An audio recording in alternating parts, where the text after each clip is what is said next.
Hello everyone. ఇప్పుడు మేము ఎక్కడికెళ్తున్నాము అంటే, మొన్న సత్యసాయి బాబాది 100 ఇయర్స్‌ది బర్త్‌డే ఫంక్షన్ జరిగింది కదా! మాకు దగ్గరలో ఉండే ప్లేస్‌లోని ప్రోగ్రామ్స్ కండక్ట్ చేస్తున్నారనమాట. సో, అక్కడికి వెళ్తున్నాము. చాలా బావుంటది అని చెప్తే అందరూ ఇంకా ఈవినింగ్ ఆ రోజు హాలిడే అనమాట. ఇంకా ఆ రోజైతే స్టార్ట్ అయ్యి వెళ్తున్నాము. ఇంకా వీళ్ళకి వెళ్ళే ముందు రెడీ చేయడం అంటే అస్సల మాటే వినరు. సో దట్ వెట్ వైప్స్‌తో ఫేస్ తుడిచేసి జస్ట్ స్వెటర్స్ వేసేసినా అంతే. ఈవినింగ్ చాలా చలిగా ఉంటదక్కడ. సో, మొత్తం ఓపెన్ ఏరియాలో జరుగుతది కాబట్టి మొత్తం అంతా గాలి ఫుల్‌గా ఉంటుంది. జాను అక్కడ ఎక్కువ సేపు ఉంటే ఉంటాము. లేదంటే వచ్చేద్దాం అనే ప్లాన్‌లోనే వెళ్ళాము. ఇది 100 డేస్ నుంచి ఒక్కొక్క ప్రోగ్రామ్ జరుగుతుందనమాట. సో, ఈరోజు లాస్ట్ డే కొంచెం గ్రాండ్‌గా చేస్తున్నారు. సో, అందుకు ఇప్పుడు వెళ్తున్నాము. మాకు తెలిసింది ఈరోజే. అంటే ముందు రోజు ఆంటీ వాళ్ళు చెప్పారు. ఇంక నెక్స్ట్ డే హాలిడే కాబట్టి ఇంక ఈరోజు ఇంట్లో ఉండి ఈరోజు ఈవినింగ్ అలా బయటకొచ్చామనమాట. అక్కడికి వెళ్ళిన తర్వాత కొంచెం అడ్రెస్ కన్‌ఫ్యూజ్ అయ్యాము. అది ఫస్ట్ మీరు చూసారు కదా! అది హాస్పిటల్ అంట. అండ్ కొంచెం ముందుకొస్తే ఇంకా ఫుల్‌గా పార్కింగ్ లేదు. చాలా లోపలికెళ్ళి పార్క్ చేసాము. ఫుల్‌గా రష్ ఉంది.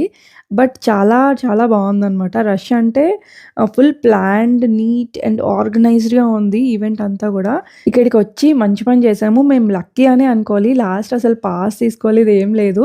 మేము వస్తూ ఉంటే ఇంకా డైరెక్ట్‌గా అలౌ చేసేసారనమాట కొంతమందిని. అలా మేము కూడా వచ్చాము. మాకైతే ముందు పాస్ తీసుకోవాలి అని తెలీదు. బట్ ఇంకా లక్కీగా ఎంట్రీ అయితే దొరికింది. ఇంకా లోపలికి వెళ్ళిన తర్వాత ఓపెన్ ఏరియాలో జరుగుతుంది కాబట్టి రెయిన్ కార్డ్ ఇచ్చారనమాట.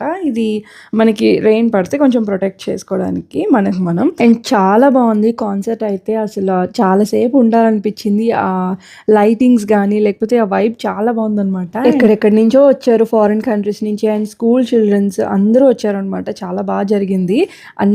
మేము వెళ్ళినప్పటికీ అన్ని కంట్రీస్ నుంచి వాళ్ళ మ్యూజిక్ అయితే ప్లే చేస్తున్నారు. అంటే లైవ్‌గా సింగింగ్ అనమాట.